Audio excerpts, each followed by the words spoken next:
I say, let us put man and a woman together to find out which one is smarter. Some say men, but I say no. The women got the men, they should know, and not me. I was very fortunate. I've always considered it an integral part of who I am to have grown up in New York City, which was just such a cultural mecca to be in. The availability of so many great influences, from the art museums to Broadway theater, which I started discovering when I was very young. My first real professional go to a theater, sit down and hear music that someone bought me a ticket for was Harry Belafonte when I was, I think, about 9 years old. 1960, so it would have been when I was 9. And it was an absolute revelation to be in a theater with a great performer performing great music, and that kind of captivated me in a big way. Adam never work in paradise. Eve meet snake, paradise gone. Bye. She make Adam work from that day on, and not me. And I was also the typical kid who was into a lot of sports, the local baseball teams, and to a lesser extent basketball, and I participated and I watched. But I think when the Beatles hit, that lure was really strong, and it started kind of transforming away from the kid who wanted to play center field for the New York Yankees, which I was never going to do anyway because I was never that good, to the kid who wanted to, be in a band. The Beatles made playing rock and roll seem like so much fun. And I do consider seeing them at Shea Stadium a real turning point, because my brother obtained a pair of tickets to the Beatles at Shea the second time they played there, the final time, August 23rd, 1966. And I still had a week left in summer camp, and I said to my parents, I ain't missing this. Is it okay if I leave summer camp a week early and come back to New York and see the Beatles at Shea? And they said, fine. And so that literally was like, it transformed me. I didn't go back to that summer camp the next year, as you might imagine. I was at a little artsy and craftsy summer camp up in Western Massachusetts, because I had been quite, as the Beatles became more hippie-ish, so did we all. That actually goes back to my earlier musical influences, which one part I didn't touch on was my first engagement in activism was through the civil rights movement. And one very transformative event in my life was going to a benefit that was headlined by Pete Seeger for the Congress of Racial Equality. And it was a memorial for the 3 civil rights workers who had been murdered in Mississippi while trying to register voters. And that event just was huge in helping to form my consciousness, and also in helping to make me appreciate the power of music as a vehicle of social change. Probably, I would say the effect, since I was 13 when that concert happened, it probably wasn't foremost in my mind. I just know I knew that concert had a profound effect on me. And it probably pushed me more into activism than it did into music at that point. I started going to civil rights events, and then a few years later, there was the peace movement. There was Vietnam and all that, and I became very active and very embroiled and sometimes endangered in that, because I breathed a little tear gas and I, dodged some policemen's clubs and things like that. That's a whole other part of my life that also tied into music, because I'd be going to the Phil Oakes concerts and, and fairly political musical events. Was running around with the Yippies a little bit with Abby and Jerry and those guys. So that was another thread of my musical life there. I was influenced by a lot of music pre-Grateful Dead that I think prepared me for the Grateful Dead. Jazz was an early gateway to me. And I was also into a lot of jug band music and folk and acoustic music. The one that had the most profound influence on me was the great jazz pianist Billy Taylor. Was also a great jazz educator and a broadcaster. He hosted a show every day. And I'd listen to it regularly, but sometimes I'd actually get to go up to the studio and hang out.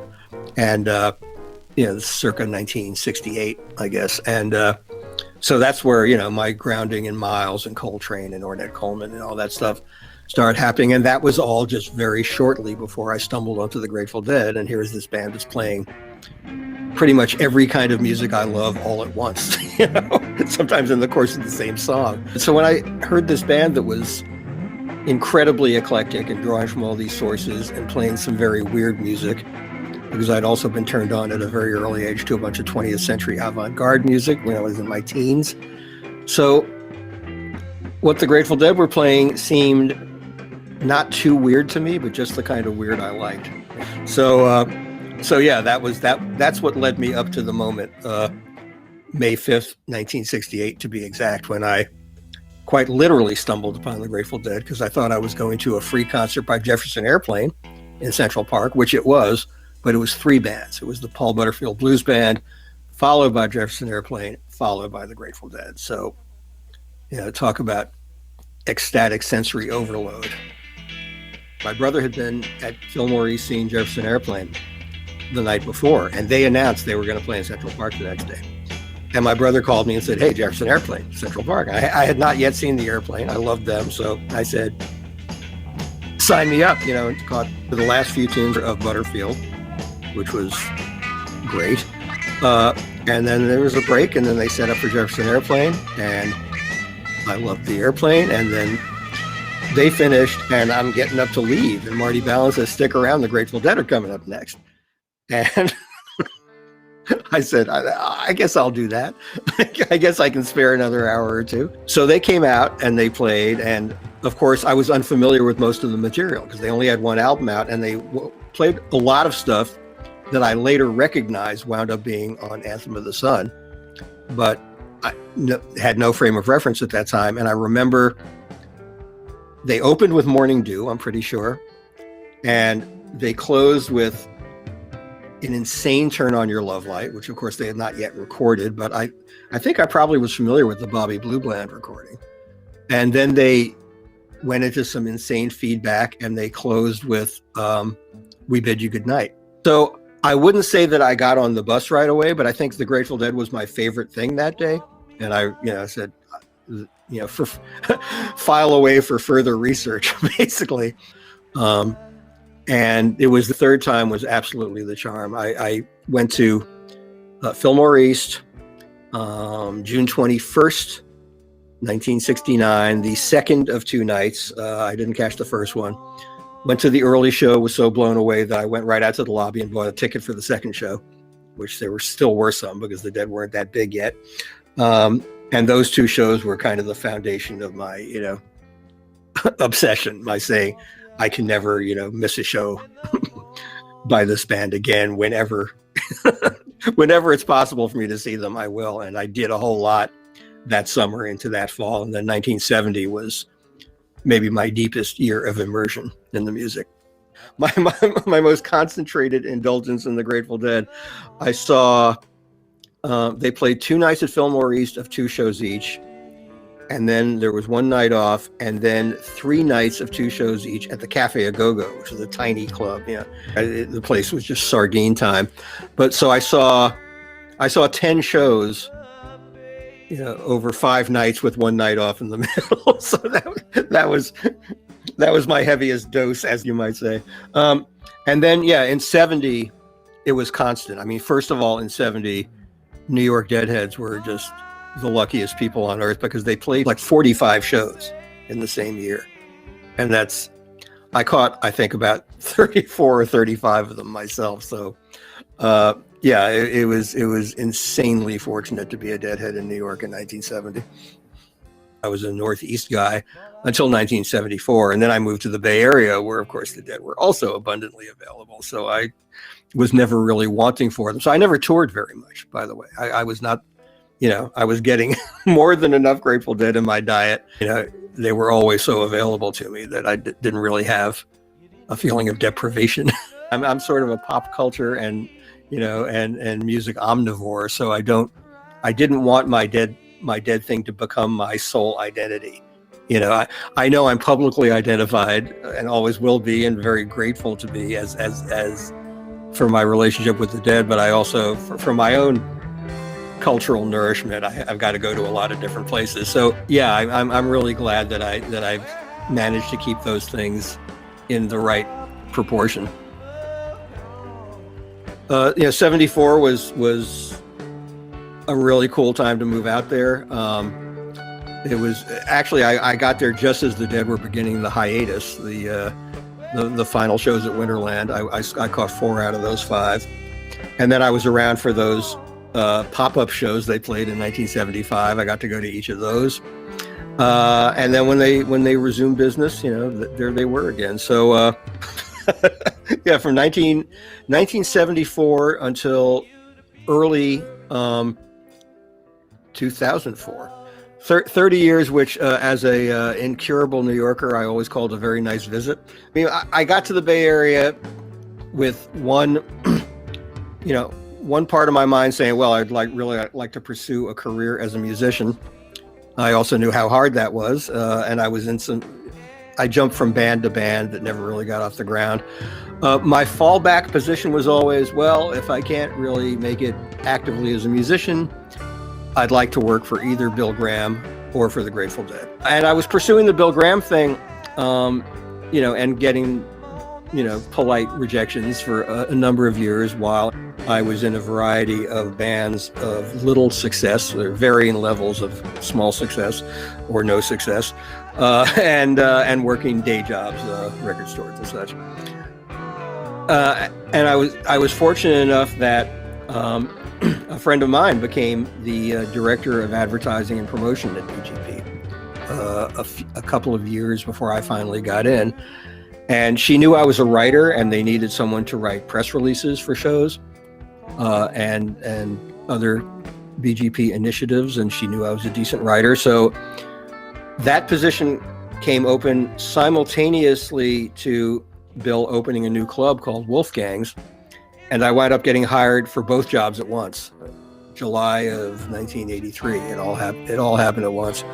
So, I was again lucky, and I kind of passed the test. I got to do the work, and I did it to an acceptable enough level that I got to stick around there for 8 years.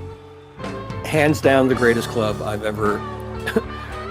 It would have been the greatest club I ever attended as a customer. It was an incredible privilege at which to work because it was a perfect size. It was perfectly suited for a sit-down acoustic jazz or folk show.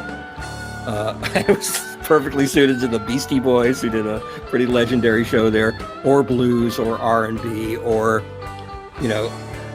they had a regular heavy metal Monday series, which was not exactly my thing, but it was, it was pretty successful. Bands like Metallica played there before anyone knew who they were.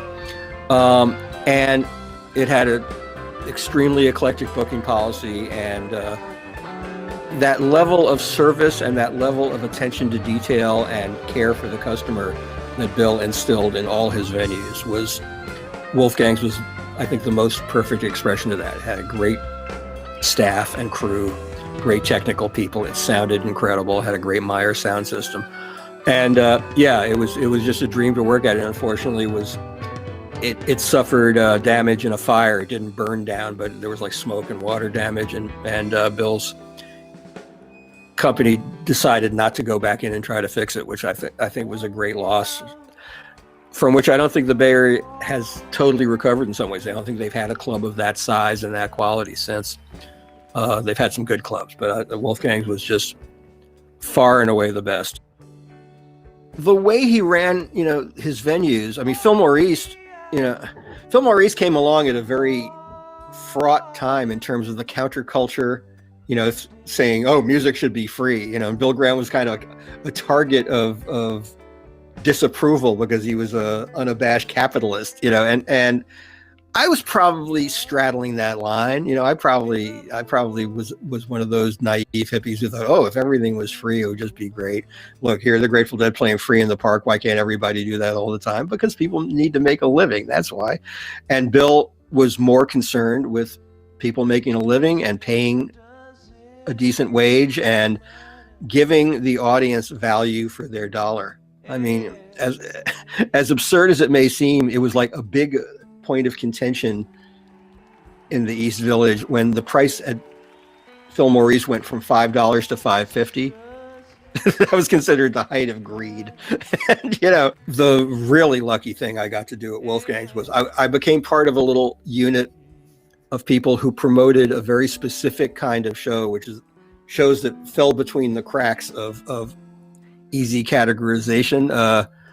We promoted all the reggae, African, jazz, blues, R&B, world music, occasional things like rockabilly, like all the stuff that wasn't mainstream rock and roll. I was on this little team and we promoted that, not just at Wolfgang's, but on the larger company. We would promote things like Reggae Sunsplash at the Greek Theater and occasional larger shows at the Warfield. So that really spoke to my deepest musical interests. And, it was the stuff that the mainstream rock people at BGP didn't want to be bothered with. They were so rock centric in their tastes and in their notion of what should be promoted. So we were kind of the little outliers and the little outlaws within the company. And we were very successful. The shows we promoted invariably or almost invariably did really well. And they found an audience. So that was, we actually got to put on the show that got Baba Olatunji and Mickey Hart together for the first time. So that was a great thrill. A really great part of my life in music was working in that group that was promoting those underrepresented kinds of music, I guess I'd say. The pinnacle of my experience at BGP was that Bill kind of called me in to be one of the right-hand people when Nelson Mandela, who had just been released from prison in South Africa, did a tour of America in support of the African National Congress and to, kind of drive the final nails in the coffin of apartheid. It was like a fundraising tour, and he did large events in several cities. And I think the peak one was in Oakland, the Oakland Stadium, which we filled with 55,000 people. And since Bill wanted the musical focus of this thing to reflect the gifts of Africa to America, so we had everything from traditional African music to jazz to blues and R&B. And it opened with Baba Olatunji leading a 250-person drum procession through the stadium to the stage. And that was like one of Bill's last masterpieces. This was in 1990. He died in 1991. And he considered it a real peak in his life that he got to pull that thing off. And I worked very closely with him through that. So that was an amazing experience to be right there with Bill, helping to put that thing together. That was kind of the essence of what Bill did, is he always paid that attention to detail. And it's a lesson I learned.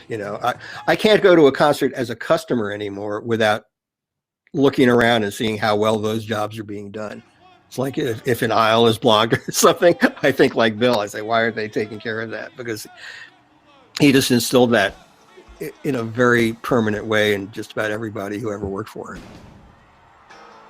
One of the things I respected most about Bill and respected most about the Grateful Dead and a lot of the musicians that I respect the most was that melding of art and activism. Sometimes an argument comes up in the Grateful Dead world, don't bring politics into this, or they would say the Grateful Dead weren't into politics, which isn't true. They weren't into conventional politics like vote for this guy over that guy very often, but they were always activists. And the thrust of the Rex Foundation's work was always in the service of activism rather than just mere charity.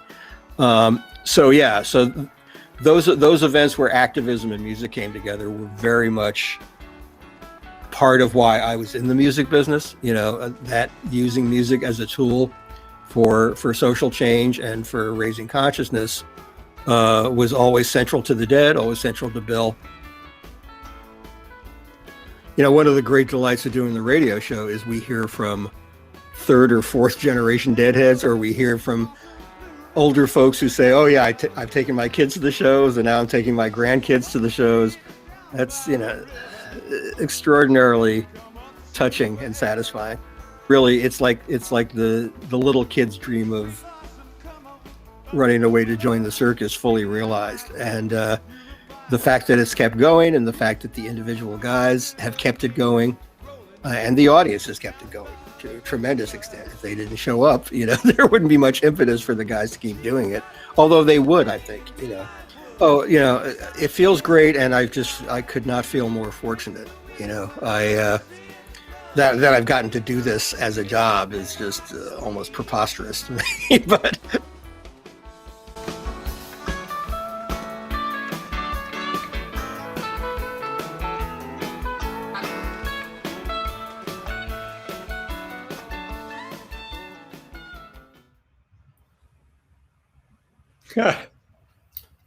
As if Hello. We are live, and welcome to Shooting the Shit with Guberman and Gans. How are you doing, man? The whole thing just tickles me. The whole way we're doing this, the fact that you thought up doing it, the way Rose puts it together, the fact that we're doing it with Gary Lambert, it's just such a cool thing. It's surreal. For me, it's amazing. Yeah. Hey, I'll tell you, for me, it's really cool. And this show in particular, because I've been a huge fan of Tales from the Golden Road from the very beginning. And, I love the Grateful Dead channel. And so, yeah, when it comes to, the Tales part is like sort of what wraps the whole channel together is how I always felt like. It's finally our chance to say, okay, we've listened all week and it's been great, and people talk about, I heard this show on Monday or whatever, and so, yeah, it's an amazing thing that, never really happened before in the Grateful Dead community. That's just a beautiful thing. I love it.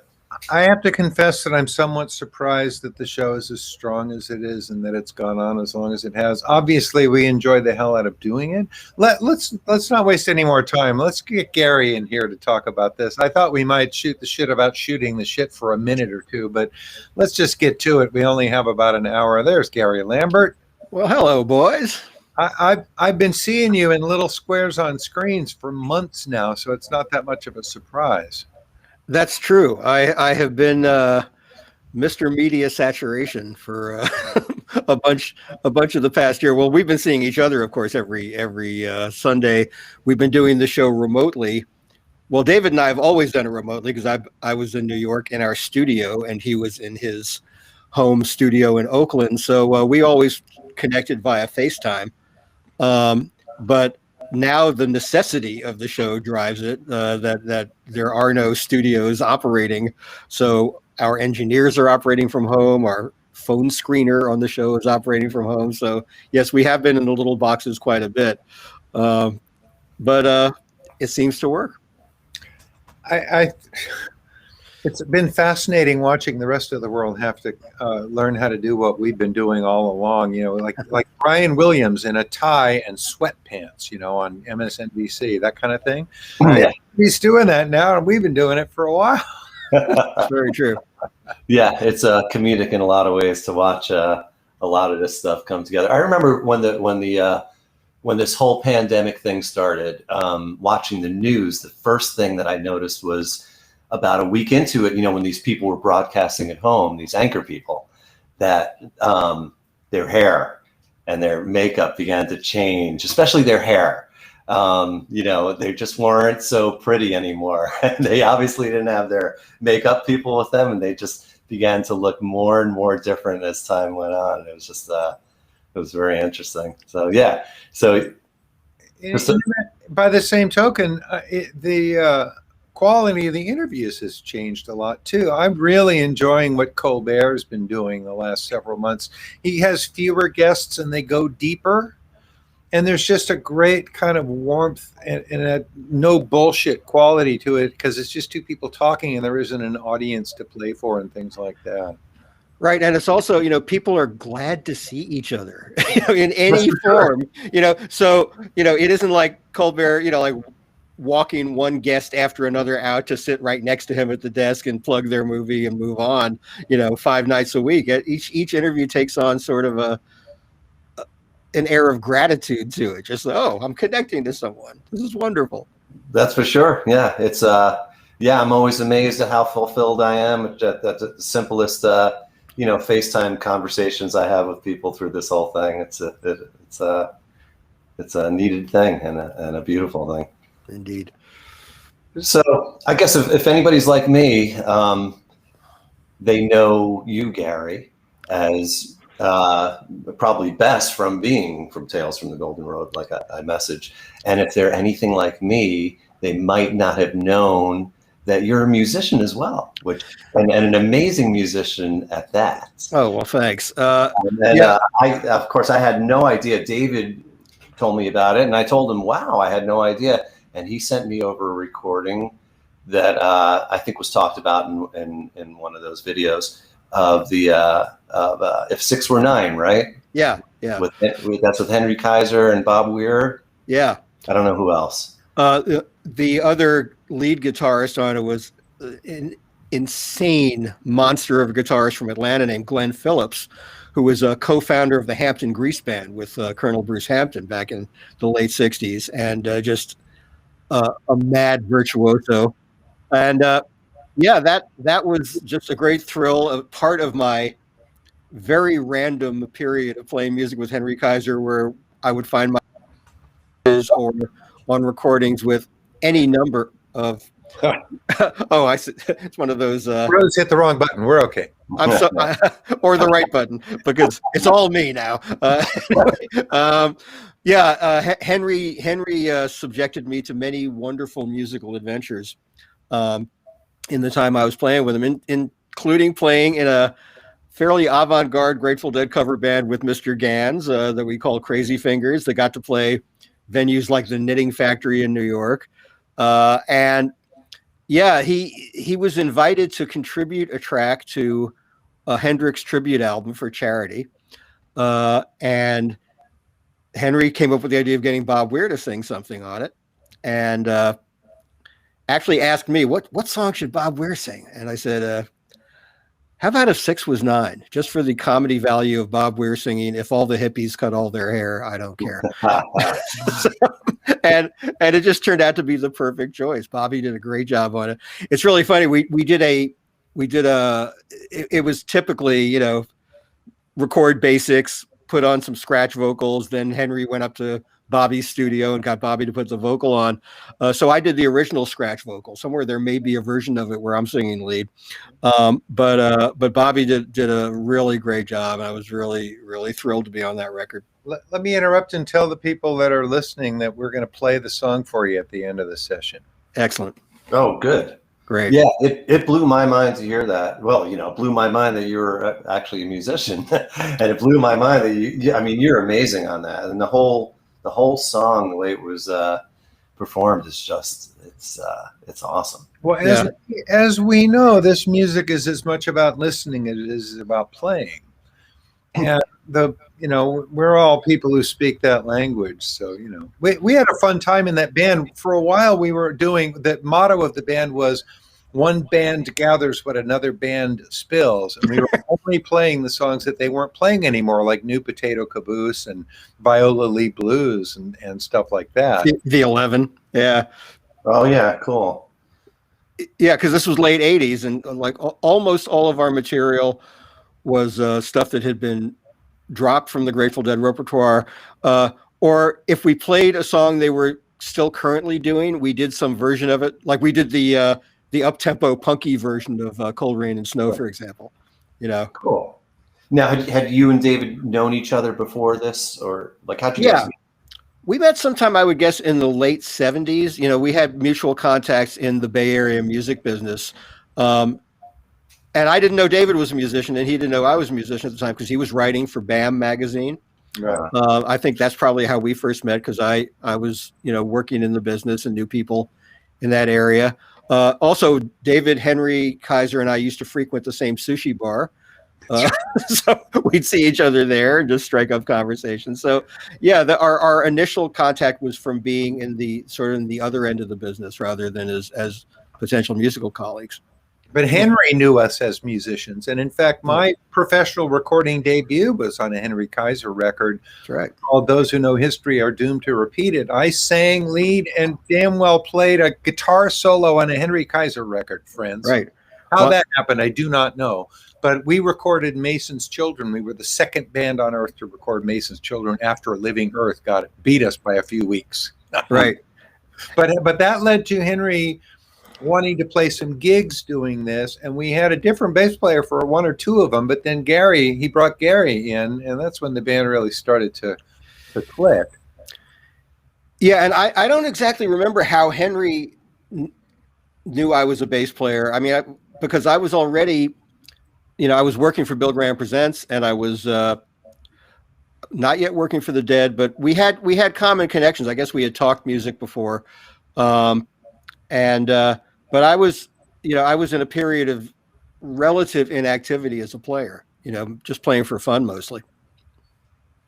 So I embarrassingly don't know a lot about Henry. And I'm not even sure what his connection is to the Grateful Dead. Like, how much Grateful Dead did you guys play in that band? And, Henry was well known for doing a very, very great variety of incredibly intense music. He was known for, I don't know, Gary, how would we sum up? He was kind of, no, don't solo me here. I'm going to ask Gary to talk about it. Henry was, his discography is like, I don't know, 500 titles long or something. He's been a fire hydrant of music for years, but it was kind of surprising when he decided to do something about the Dead. He'd always loved the Dead, but it really wasn't, it didn't come up in his musical world. Henry's known primarily, you'll often see the title experimental guitarist when connected to Henry, because he made very avant-garde, records that I imagined a lot of people would find downright unlistenable, but with all kinds of electronics and dissonance and but he's also got a world music side to him. He collaborated with David Lindley on a couple of albums made in Madagascar with native musicians there. He's just got up north to the sweet sunny north. Remember that record they made up in Scandinavia? Right. And also Henry became the first person ever to produce an album in Antarctica. And he's also done like acoustic duo records with Korean musician and played, acoustic improvisational duos with Martin Simpson. And he's just done, and he comes up to, he works in the same studio that I work at from time to time, and he'll just come up and sit and he'll record like 75 minutes of solo guitar and then put it out. Henry's he's amazing. And he's got a YouTube channel. He does like a monthly or weekly live show on YouTube as well. Yeah, he does solo performances, occasional collaborations. Just a fascinating guy all around, and a really an engaging musical mind. So when we found out about this Dead thing, I mean, as I said, as David mentioned, he started doing some gigs before I joined onto the project with a bass player named Steve Ashman, and then I got the call and was delighted to do it. That's awesome. So obviously it sounds like it's like literally right up your alley, unless you got into all this other world music through Henry or something. No, I was already there, That's awesome. So you get your taste of your, loving all that world music and, the Grateful Dead mixed in with it, which is amazing. I once got to introduce Gary on some radio show or something, and I referred to him as a music activist. Because when I met him, that's what he was doing. He was promoting shows for Bill Graham, but he was promoting, as he said in the film, Rose's film, he was promoting the difficult shows, the ones that didn't fall into the mainstream niches. So Gary's job was to be passionate about all that stuff and to make us passionate about it too. And he also mentioned that was, I think he might have described it as your real true love. So. Well, obviously, I'm kind of fond of the Grateful Dead, but but I was brought up in just a very eclectic musical environment, as I mentioned. Talking to Rose, growing up in New York City, I think was just an absolutely crucial, seminal influence on me, because there was incredible art and culture and music of every possible stripe around me. And I had people to turn me on to it. I had an uncle who had a good jazz collection, and my brother would turn me on to things. And, there was even, there was jazz on commercial, broadcast TV in those days on a fairly regular basis. You could see jazz artists on the local CBS station. There was a show called Dial M for Music, which was hosted by a guy named Father Norman O'Connor, the jazz priest. Wow. Who had like a hip diocese in New York and like had, jazz services there. And a lot of the local jazz musicians went to his church. And, this is where I first saw people like Mose Allison, and people I just came to revere. And this would be on like a Saturday afternoon on Channel 2 in New York. So what years are those? Late 50s, early 60s, as I was just in my preteens and then into my teens. And, then there was all the music that was available like every Sunday on the Ed Sullivan Show. And there was a lot of great folk music going on. And, my first, as I mentioned in the preview thing, my first big concert experience was Harry Belafonte, who I much later realized was the guy, first guy to turn me on to what we now call world music. Yeah. Because he was a champion of people like Miriam Makeba and Baba Olatunji and all that. So all that music was instilled in me before I even got to the Beatles. Okay. Yeah. And even I had some 20th century avant-garde music like Charles Ives that I was like getting turned on to simultaneously to the Beatles. Yeah. And if you've been hit with Beatlemania and Charles Ives mania at the same time, I'm fascinated what that must be like. Tell me. Well, all I can say about it is, if a few years later something like the Grateful Dead comes around, you'll say, "Oh, this makes sense." This is not too aberrant for me to handle. So that I was very lucky in that regard. I've been thinking about that a lot lately when I'm trying to find my place in the world as a musician. And the Grateful Dead, by combining completely out there abstract music and really, really solid, accessible American folk music, they define two arms of the musical universe, and we all live in the space between them. Yeah. It encompasses all this other stuff. But a lot of, like, I'm way too out there for the mainstream folk scene. Like, I never get into festivals doing that kind of stuff because I like the weird music. Yeah. I'm way too normal for the looping crowd and the avant-garde people. The Grateful Dead, because they, like all the people who like those two things, it is a small subset of humanity. Thank God it's big enough to encompass all of us, right? Right. Yeah, it's a little overlap in a Venn diagram all its own, and it's funny. Bobby Weir's got a great word for you. Like he first got turned on to the folk music of like the Kingston Trio and Peter, Paul, and Mary and stuff like that, and then he got into the real roots stuff. And Bobby then describes the more commercial stuff he first discovered as cosmetic folk.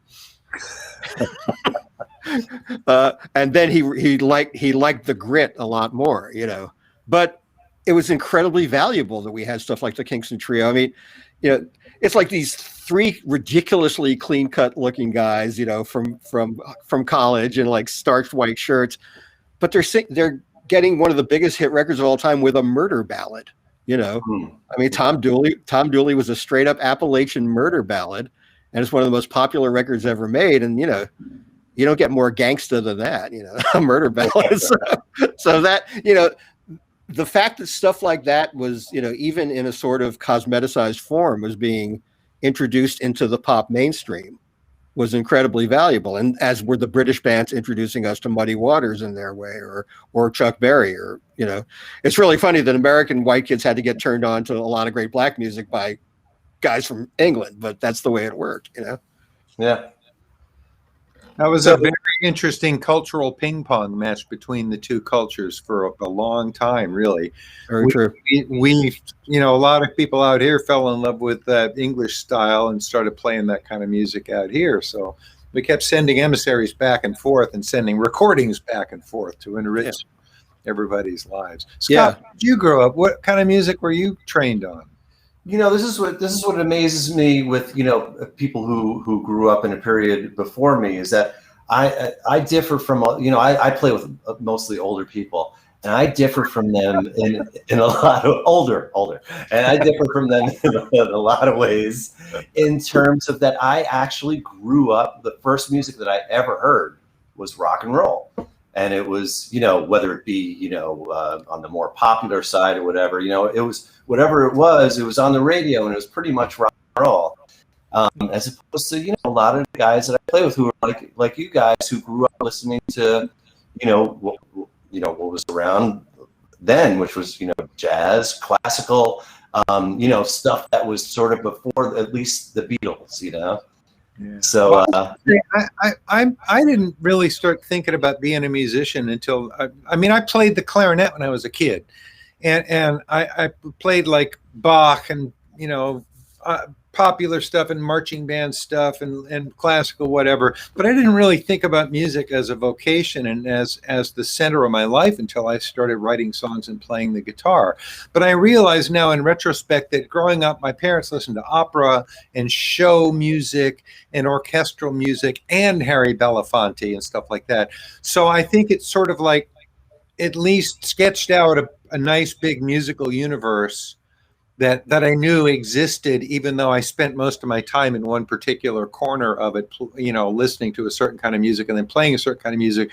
But at least knowing that other stuff was out there kind of opened the mind to the possibilities, that there's more to it than just rock and roll, as it were.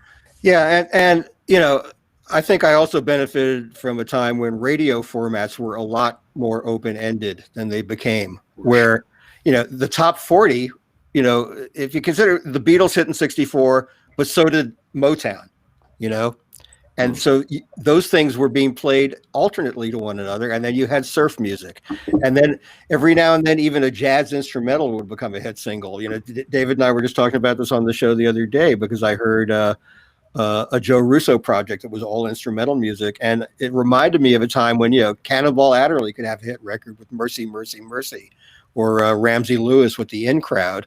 And that would be, playing on AM radio alongside like a Rolling Stone or, or the Kinks or whatever. Even stuff like Paul Moriarty and Love is Blue. Remember that? That mid 60s time too. It's like, there were like a lot of, there were very like sort of easy listening kind of instrumental singles too. But, just the variety of stuff you could hear. And then as FM radio came to the fore, you had these DJs who were incredible artists, of blending these different sensibilities. Norman Davis, all the people on KSAN, our friend Bonnie Simmons still endures and does great radio on KPFA. And the eclecticism of it really is what grabbed me, that, that it wasn't all one genre, not all, one target audience. They broadened the target audience by broadening the listening capabilities of the audience. Yeah. I knew you mentioned that you grew up in New York listening to the radio and everything. So, and I did as well, believe it or not. I grew up on Long Island, and I listened to, the New York market radio. And one thing I noticed immediately when I went to college in Connecticut, and just in general, when I, just left the state and heard radio in other markets, was that there, the art of DJing, even in my time, there was something to it in New York that was lost as soon as you left that market. Yeah. The way they blended songs and the different genres and stuff, and just even the way they spoke in between songs. Right. Although college radio really came to the fore, after FM radio became a little more ossified, or commercial FM radio, I think college radio really took up the mantle. And then there's a lot of little stations out there, and listener supported stations are really, to me, carrying the torch of more adventurous radio now. Let me interrupt really quickly just to drop in a quick little announcement. Speaking of listener-sponsored radio, Tim Lynch has got an interview with Donna Jean Godshow McKay on Dead to the World tonight. So when we finish here at 8 o'clock California time, actually we'll be finished before that, but do tune in to KPFA 94.1 and listen to Jonna Jean and listen to this wonderful new song, remix of one of her great songs. Anyway, Yeah. back to our conversation. Excellent. Where were we? We were talking about radio and how it influenced us. And I would. This is to me. Obviously, I adore being on the Grateful Dead channel, doing Tales from the Golden Road. I would love to have a more eclectic radio outlet, to work on again at some point, because I love that idea of showing the connectedness between different musical genres and sensibilities. So one of these days, I hope I have an opportunity to do that again. How'd you, when was the first time you heard the Grateful Dead? How'd you get into them? Well, I heard little bits of the first album. As soon as there was something in the wind from San Francisco. I was in I guess junior high or high school on the East Coast, and it just seemed like something really interesting was happening in San Francisco. So I started picking up on. I guess I heard the Airplane and bands that had records out prior to the Dead first. And I started hearing about the Grateful Dead, and they sounded, fetchingly weird. They sounded like someone who might be up my alley. But I only heard, I heard a few songs from the first album, and liked what I heard. But I didn't own it initially. But when I first really got turned on to them was when I started seeing them live the first time in May of 1968, and they were in formidable company because they were on a triple free concert bill in Central Park with Jefferson Airplane and the Paul Butterfield Blues Band. So while I didn't become an over the edge Deadhead that day, I think maybe the only reason for that is because there was such glorious sensory overload, because I'd also heard the Airplane and Butterfield for the first time. And then in early 1969, I saw the Dead again. And then in mid 1969 is when I crossed that line, where I just said, well, if these guys are around, I'll be seeing them, so yeah. What is it though that makes, we were big, deep, hardcore fans of a lot of different kinds of music, but what is it that made this into a fucking lifetime commitment for all of us? That's a good question. Great question for Gary. Yeah. Yeah. Well, Well, me too. What is it? Well, what they did, they even as compared to other bands of their era, their fearlessness in just taking on any genre and making it their own was really, really telling and striking to me right from the start. And because so much of the stuff they were doing was right in my wheelhouse, because I loved a lot of the musics they were drawing on to create their own music. So yeah, I can't speak for anyone else, but that's, what did it for me was the sense of boundless adventure. The sense that anything could happen just in the course of a single song, or the emotional resonance you could be laughing out loud, you could be weeping, you could just be dancing your ass off. It really covered all the bases in some remarkably satisfying ways. And, there was nothing else like it. Any psychedelic connection to it, like so many other people have had?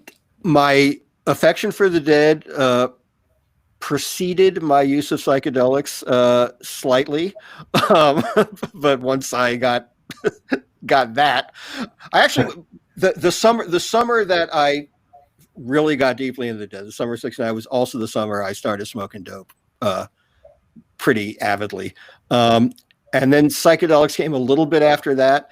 I grew up in all of that. Horrible, scare tactic propaganda of, the watch the Gene Krupa story. Sal Mineo takes one puff of a joint and suddenly he's an addict. It was that, it was that kind of thing. And there was so much disinformation then, and there were no, and people like Timothy Leary and Richard Alpert were stigmatized for what they were doing as being the height of irresponsibility, actually giving people psychedelics, for pleasure, or for spiritual, sustenance. So I was probably, I went through a period of feeling pretty maladjusted in high school and all that. So I probably was a little cautious about getting into it just because I wasn't entirely trusting of my own psychological robustness, I guess you could call it.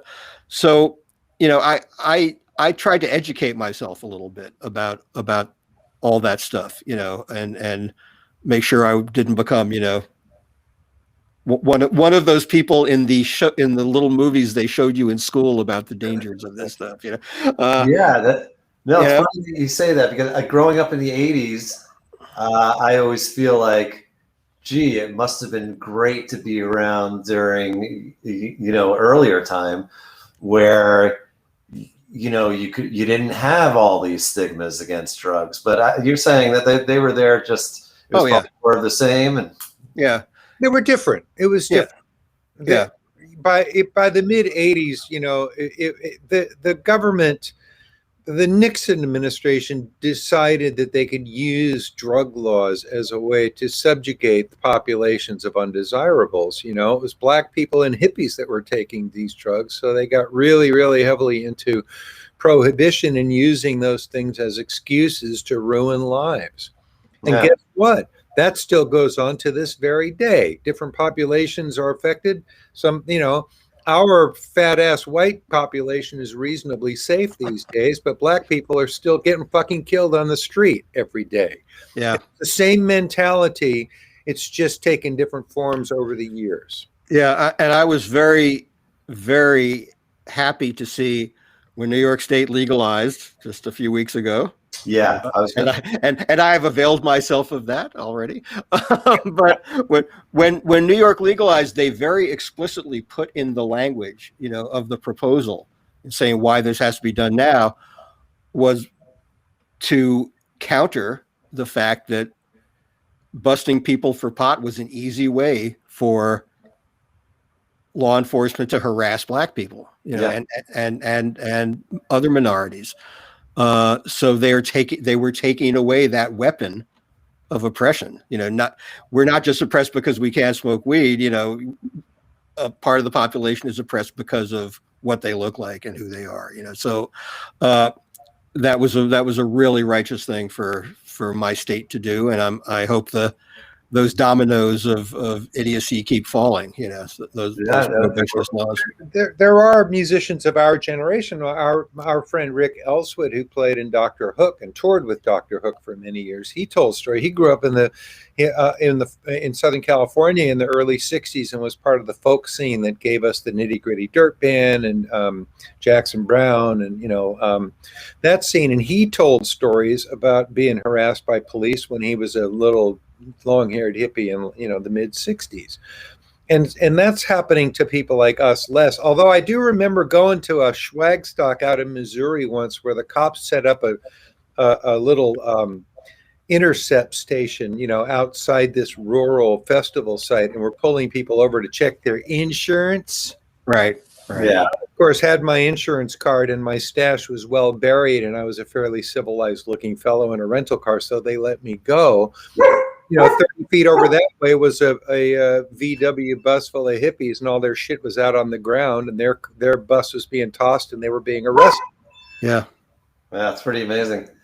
So although like we were saying, I mean, what's happening in New York City, I think we're definitely on the road to, better stuff in unprecedented times where, I always imagine this. I always imagine this time that maybe there was a small window when LSD first came out where even the average housewife thought, this was a promising drug for the world or something. And maybe that didn't exist, or maybe it did, and maybe it just quickly changed when it became associated with hippies and stuff like that. There were a couple of articles, like Life magazine published an article about it in the early 60s, but I think that moment didn't last very long, because as soon as people started using it for creative and fun stuff and anti-establishment stuff, the establishment clamped down on it pretty quick.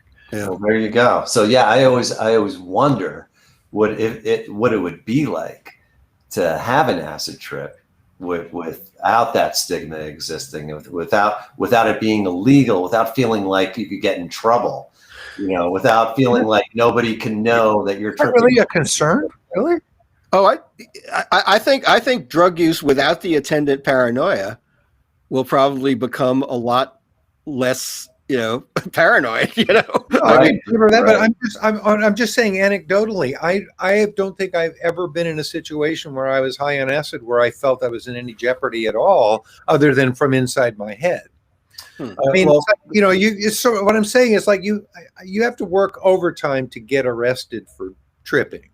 You'd be surprised. Yeah. I can tell you my first acid trip, we were teenagers. We were in our early years of high school, if not our first year of high school, maybe. No, a little bit later. And it was 4 a.m. and we decided, let's go take a walk. And we're walking down the street, and we're walking down a one-way street, and 2 cops come from either directions with their lights off. No shit. Interrogating the shit out of us. And we don't even know what to say. Somehow we didn't wind up in jail. But how old were you? Imagine how crazier things could happen. So how old were you? I can tell you from my standpoint, maybe it's because of that first trip. I don't think that I ever did have an acid trip where that thought somewhere during the trip, doesn't cross my mind. I'm so sorry. I could see how that would definitely throw a little shade on your enjoyment. Well, and if at the very least, a lot of my acid trips were at Grateful Dead shows. So at the very least, just in having to go home afterwards, that thought has to cross your mind when you're in the car and you're seeing all these flashing police car lights everywhere. Yeah. So it's just hard to get away from. Yeah, at some point after the show, you're out of your safe zone. At the show. Yeah.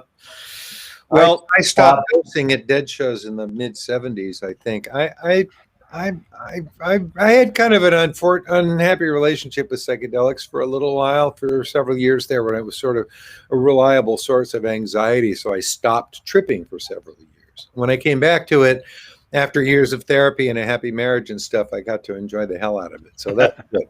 But it's I forgot what I was going to say. Carry on.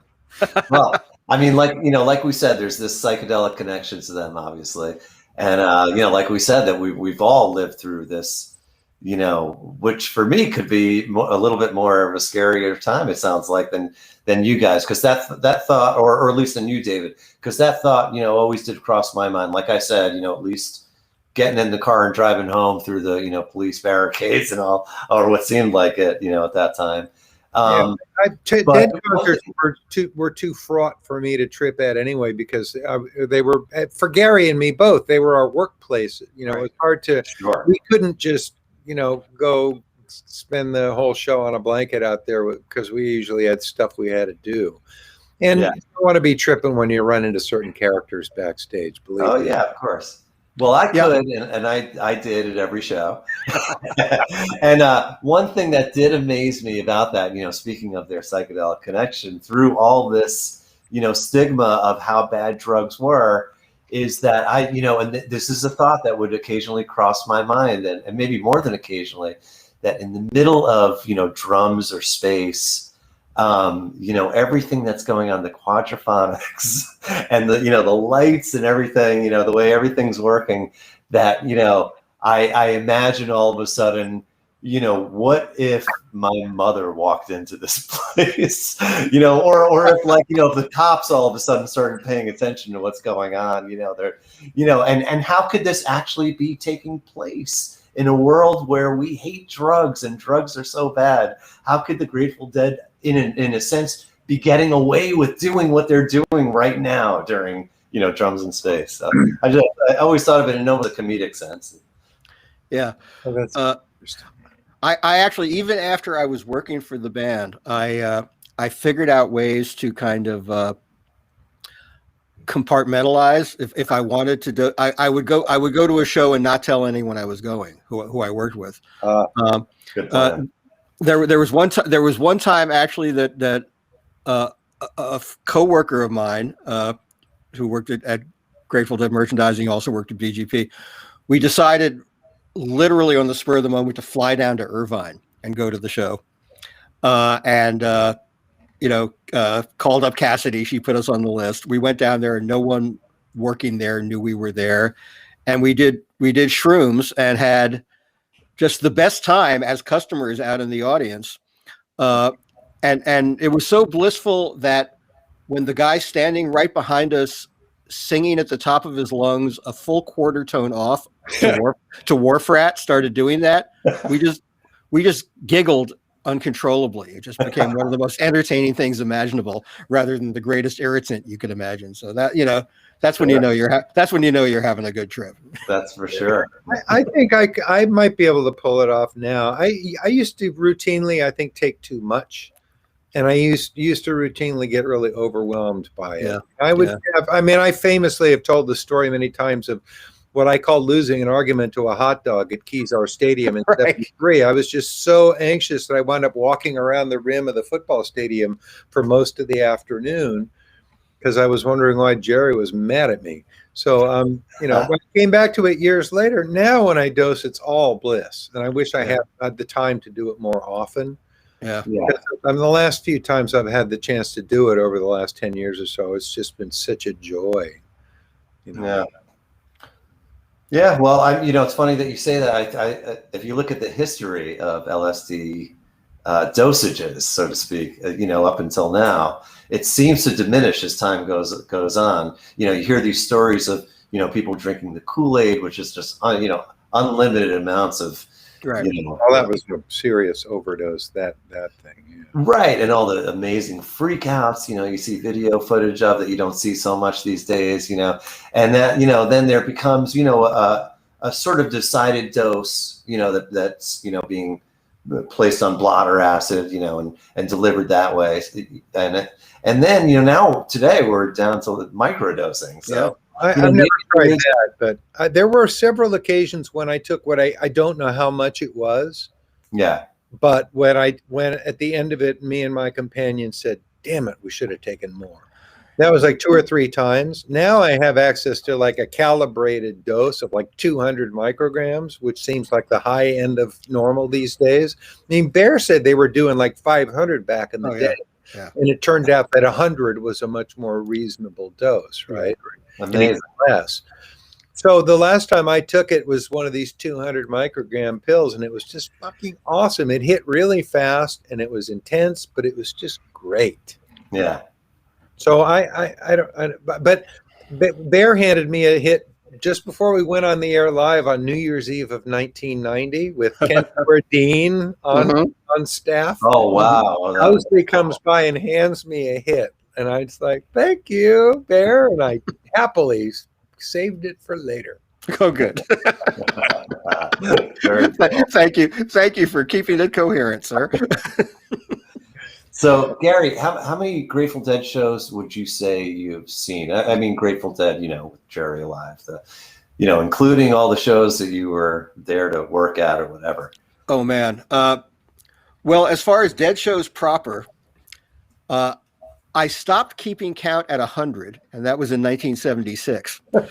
Wow. So I think I landed somewhere between 600 and 700. And if you factor in Jerry shows and all the spin-off and Bobby, Kingfish through Rat Dog through all the other, I must be over 1,000, as far as all of the bands and all the successor bands combined. Amazing. Yeah, you've been going to post-Dead shows longer than you went to Dead shows. Just about, yeah. That's amazing. Right. Yeah. Amazing to realize that we're that far away from when the Grateful Dead were playing. It doesn't seem like that.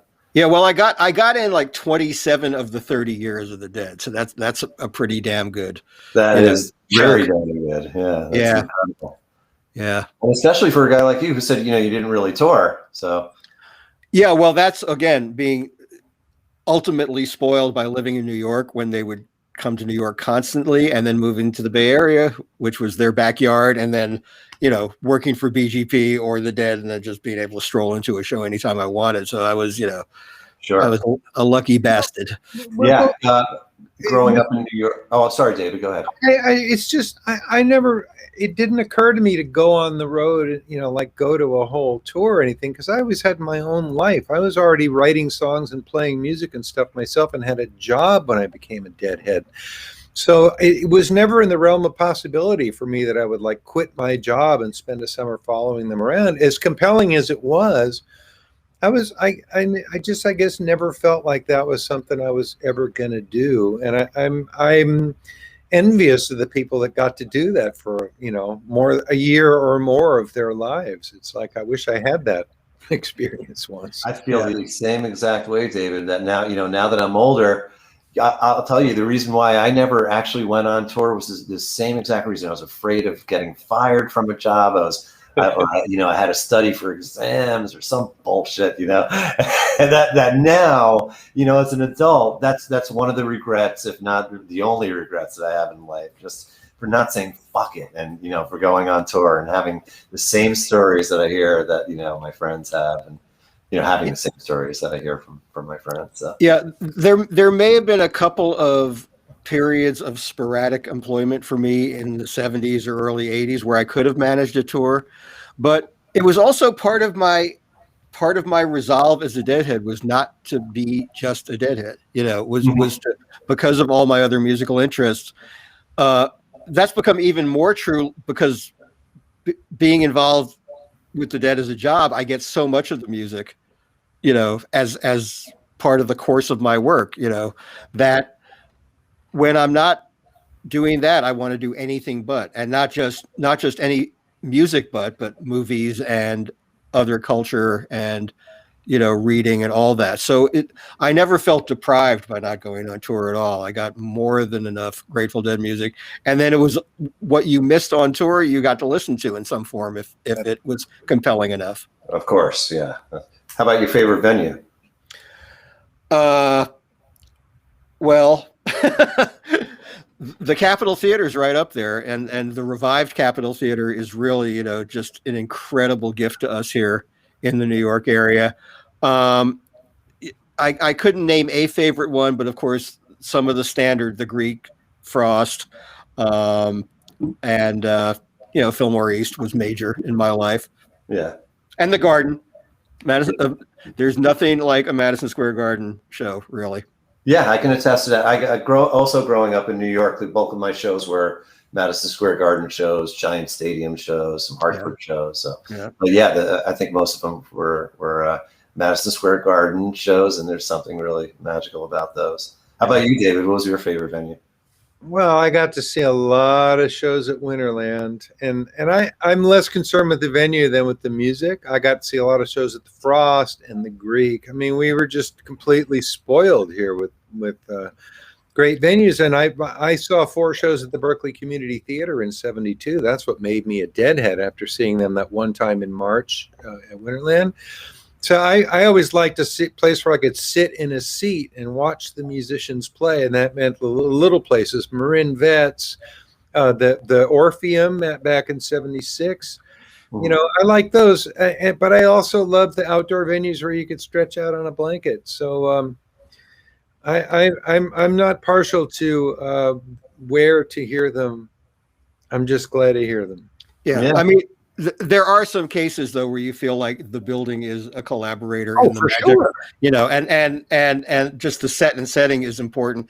But yeah, if the band was hitting it, they could be in the most vile hockey rink anywhere, and it would still be like church, I have to say that, in terms of feeling incredibly privileged, having gotten to see them at the Great American Music Hall for the Blues for Allah release show is like, about as lucky as I ever felt. And then I'll look back and I'll say, holy crap, did I really see 6 shows in 3 nights at the Cafe A Go-Go? Which held maybe 250 people, in the 6 shows in 1969, at this absolute roaring mad peak. The stage was sufficiently small since they had TC playing the B3 that they had to put Pigpen's congas on the floor right next to our table. Wow. and Pigpen's like bantering with us during the show, and at some point there's like a broken string or a tuning break or something, and Pigpen says to us, "Hey, what do y'all want to hear?" and we say, "Hey, how about that new Casey Jones song?" And Pigpen goes, "Garcia, how about Casey Jones?" And Garcia says, "Okay." I mean, what year was that? That's 69 at the Cafe a Go-Go. That's incredible. That's amazing to a guy like me who grew up. 88 was my first show, so they were already playing huge stadiums. The smallest place I saw them was Hartford Civic Center, which, by the way, was my favorite venue to see them, only because and I don't even think that they set out to make it such a great acoustically sounding room, but for whatever reason, it just sounded so great in there, and it just was amazing. I'm sorry you didn't get to see them in a more intimate place, Scott, because me too. I mean, of all the different ways to appreciate this music, actually watching musicians play is a really great way for musicians to appreciate the Grateful Dead. And I've been thinking about it lately because I'm writing, so I'm reviewing my photographs, with the possibility of doing a collection of my Grateful Dead photographs over the years. So I'm looking through the times that I shot the Dead and remembering, my trajectory through that stuff. And I just, there's something, I think being able to sit, with a good view of the musicians and good sound was an absolutely invaluable part of my comprehending and appreciating this music. Because I could see them interacting. I could see the eye contact and the body language, and and by seeing the physical space between them, I could feel the musical space between them too. I just remember how Tennessee Jed had all these spaces in the notes between the notes everybody was playing, and the way everybody's notes interacted and created these syncopations and stuff. And just to watch them do it, I think really cemented my appreciation of what they were doing. Yeah, Phil often has talked about to me, or mentioned to me a few times, that the venues that they played and the size venues is in a way what dictated their changes in style that we hear throughout the eras. Yeah, if you look at some of the, in fact, in the little montage before we came on, there were some old pictures of them playing venues like Fillmore East, and you see they were so close together. And they were the necks of their instruments almost touching at times. And then as the stages got bigger and the PA got bigger and they got more spread out on stage, it was more them facing out into the audience, or like having to look way across the stage at the other guy to get his attention, or to direct some change in the music. So I'm sure it changed the dynamic of the music. I will say, compensation for the intimacy, for the loss of intimacy, I loved, and I did this in the stadium era. I would try to do this at least once during any run of shows at a stadium. I would go way up to the last row of the upper deck of Giants Stadium, or the place in Vegas, or whatever huge place there, Oakland Coliseum, and it was an unparalleled experience to see that many people responding to the music at once. I absolutely agree. I mean, this to me is what I enjoyed about these big, huge shows, is that there was a gigantic group conscious. And I know, and David and I have talked about this, that, obviously there's more intimacy in smaller spaces. That's just common knowledge. But again, growing up in the 80s and just basically seeing arena concerts all the time, whether it be, I don't know, Motley Crue to anything that was coming around the area, I'd see as a teenager, and just to see the Grateful Dead playing these same huge arenas and then in stadiums on top of that, and in the middle of drum space, I promise you guys, you could hear a pin drop. Yes. They had that control over the 50,000 or more people. It's mind blowing. It's incredible. Yeah, and that they were intent on making the sound good enough to fill those spaces so that the subtleties were heard way up in the rafters. You know, it was Absolutely. And again, during that time, in comparison to those other shows, those harder rock shows I saw, or more pop shows that I was, had seen, that, you couldn't even hear what the singer was bantering about, which they like to do in those genres, Right. because, the audience is just so out of control and loud. So, it's pretty amazing to see that sort of thing happening. Yeah, the Grateful Dead played with more dynamics and more subtlety than most. That's, I don't know. My brother toured, was the front of house guy for Luciano Pavarotti, and he played a lot of the same buildings. I documented, I wrote an article for a trade magazine about the sound installation in Madison Square Garden. So I got to see Pavarotti at the Garden. And that was some pretty good music and some pretty interesting dynamics as well. So the spaces exist if you know how to use them and you want to use them. And the Grateful Dead made amazingly good use of those spaces to play. As Gary has often noted, remember too, that at every one of those shows, there'd be like 10 or 15 minutes of absolutely mind-blowing abstract music played for more people at one time than Coltrane played for in his life. Yeah, that's right. That's amazing. I've never really had that perspective, and isn't that very obvious? It's amazing. Yeah, free jazz for the masses, Yeah. So there's definitely advantages to the big thing. Yeah, but the intimacy, just the chance to watch them, there was something really amazing about getting to see them in those places. Yeah, which is and now we've come around to seeing Bobby and Wolf Bros playing in TRI, and it's like being in a living room with them. Yeah. And so there is the possibility, maybe born of necessity in the past year because we couldn't go out, of affording musicians that opportunity to do that. So it's kind of wonderfully strange. Yeah, no doubt about it. So let me just say, our host just interjected. She likes seeing Phil at TXR with Guberman on keys, and that's like a very living room like environment as well. Yeah, I often think about that. I've gone from seeing these guys play in these huge stadiums to, sometimes playing with Phil in the bar at Terrapin. Right. There's still a ton of people there, but nothing like arena shows. So it's mind blowing. The whole thing is mind blowing. It's amazing. Yeah. But yeah, that's almost ironic in a way. Even when we play in the big room, it's like a little over 400 people or something in there. So it's pretty intimate. It's really cool. And I enjoy it, but I've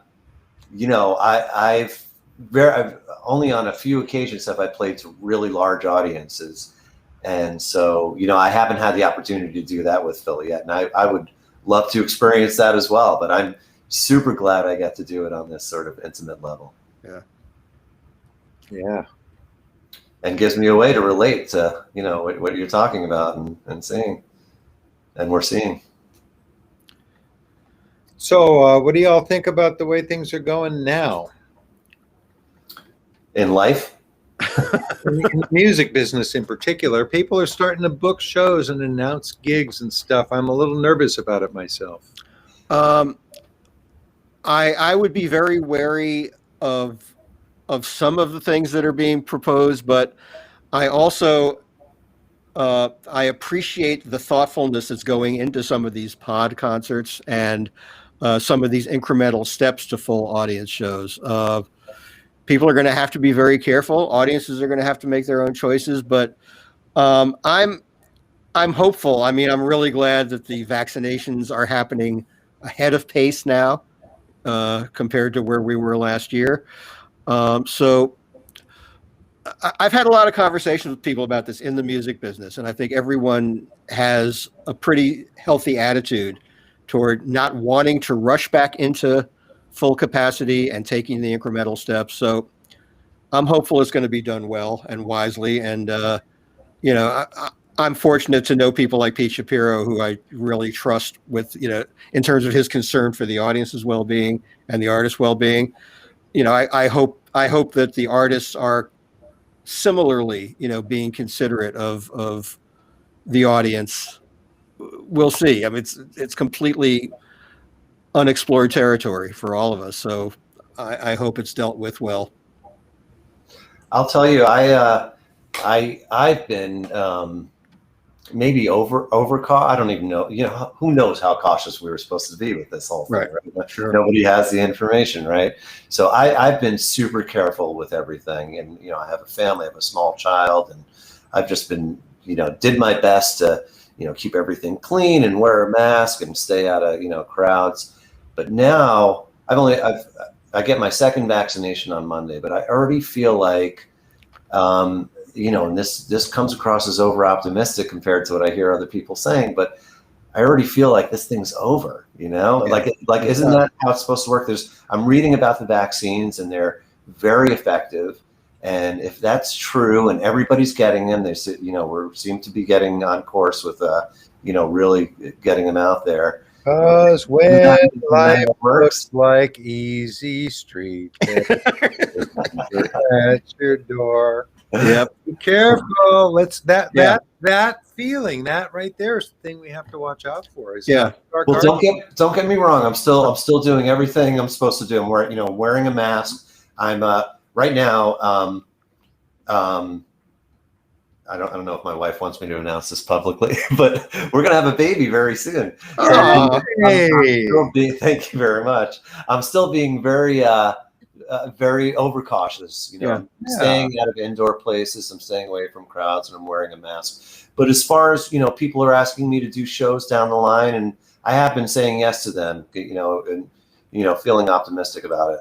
Yeah, I just confirmed one for next April. Skull and Roses is on for next April. So good. Yeah. Well, that's good. But that's I don't have anything else on the books, and I don't think I'm going to do anything like an indoor gig until September at the very earliest, and probably not even an indoor gig then.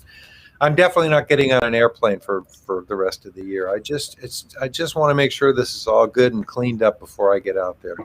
Yeah, I'm gonna maybe take in some what I consider to be reliably socially distanced shows in the next few months. I think there's this new venue in Connecticut that J-Rad is going to play, and a few other people have scheduled shows there. And it looks like they are doing that with all due diligence and checking vaccinations and doing temperature checks and all that. And if all those precautions are taken, I think I'll, you know, probably take a flyer and try to go to one of those shows. And we'll see. You know, we just have to see. Yeah. The producer of the show just reminded me that there are Scott Guberman masks. It's a plug. Merchandising. Yeah, you could find those on Facebook. They're around. Excellent. Very good. Hey, we're out of time. This went by in such a we knew it would. Flew right by, guys. Wow. This happens to me and Lambert every week, and now it's happening to the three of us. That just flew by. Thank you. Yeah, this has been awesome, Gary. For me, this is like, you know, it's the third show. The other two, I knew both guests so well, and I never met you. And I like I told you when we did briefly talk, I purposely made sure that I didn't learn too much about you. And this has just been fascinating for me. It's awesome. I'm so glad. Well, it's been a great pleasure. I thank you for inviting me. If you keep doing this thing, I would do it again. Cool. Well, we're going to keep doing it, and we're going to go hang out in the rooms now, eh? Yeah. All right. Thanks, guys. Everybody. Thank you, Gary. What happens now, Rose?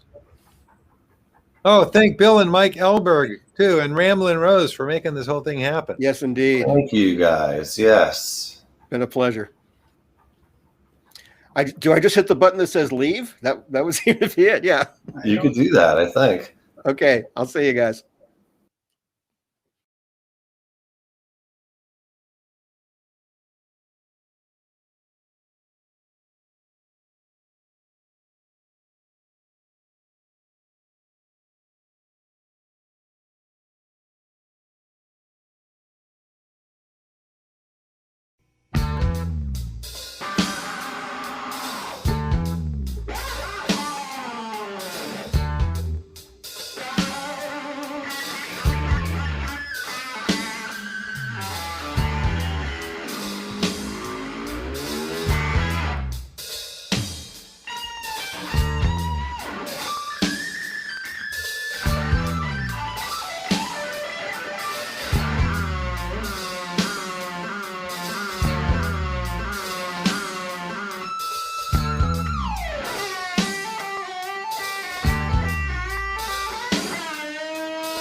the sun refused to shine,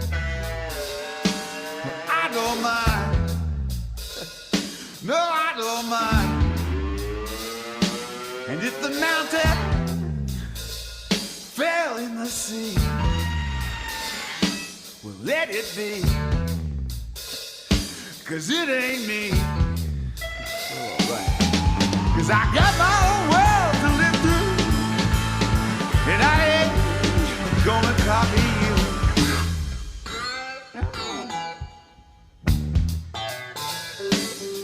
Now if 6 turned out to be 9, I don't mind. No, I don't mind. And if all the hippies cut off all their hair, well, I don't care. No, I don't care. 'Cause I got my own world to live through, and I ain't gonna copy you. White-collar conservative flashing down the street, pointing his plastic finger at me. Hopes my kind will drop and die, but I'm gonna let my freak flag fly.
Go on and fall now.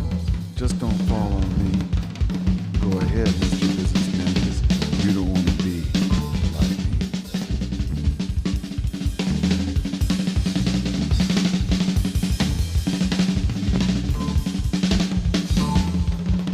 Everybody know what I'm talking about?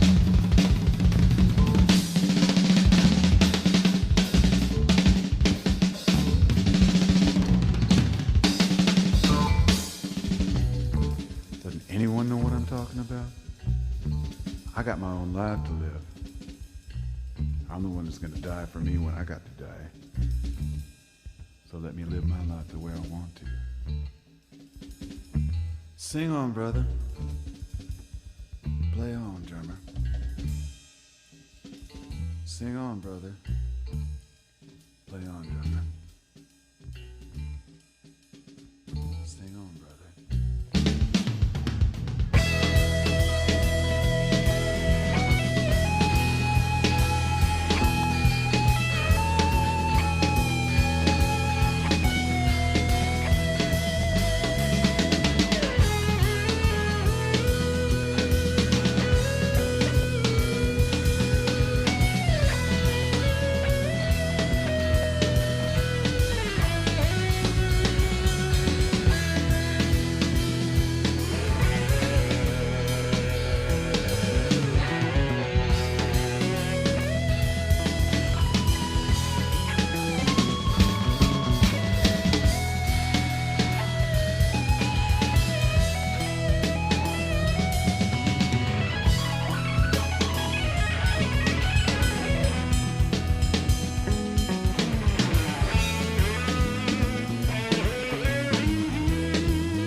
So I'm Scott Guberman. I'm doing a song called Dark Star, penned by Garcia Hunter. I chose Dark Star because I certainly thought that it was probably something that hasn't been done at least too much on solo piano and singing. It's also a song that really, for me, epitomizes the Grateful Dead in terms of what they do with form and formlessness.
The forces tear loose from their axes.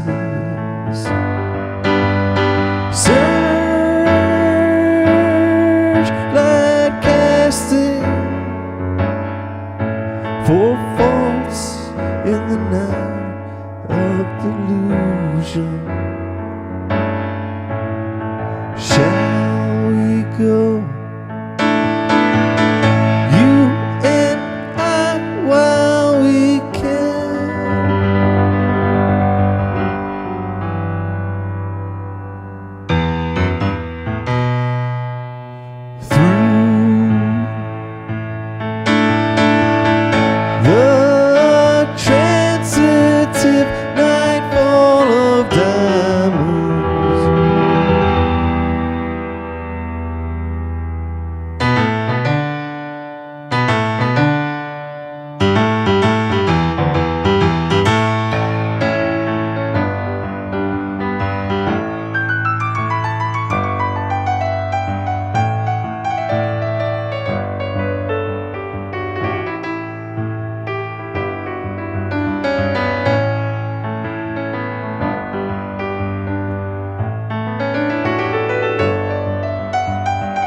Thank